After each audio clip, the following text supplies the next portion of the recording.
गाँव में एमती बोदा लड़ाई हुए कि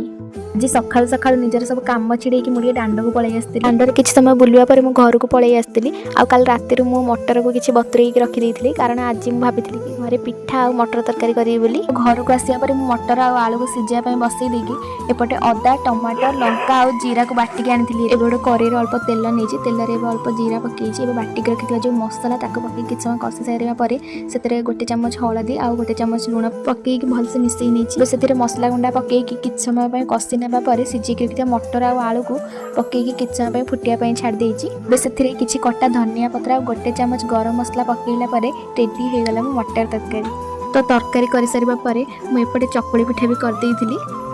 चकुली पिठा कला बेले मोर गोटे कथा मन पड़गला जो मुझे स्कूल जाऊँगी मो बो भी एमती सका सका चकुली पिठा कर चुली मुंडा भितर बसिकी गोटे पर गोटे सी साड़े कर चलती मुझे खाई चलती एबे से दिन सब मनरे गोटे स्मृति होगी रही जाइए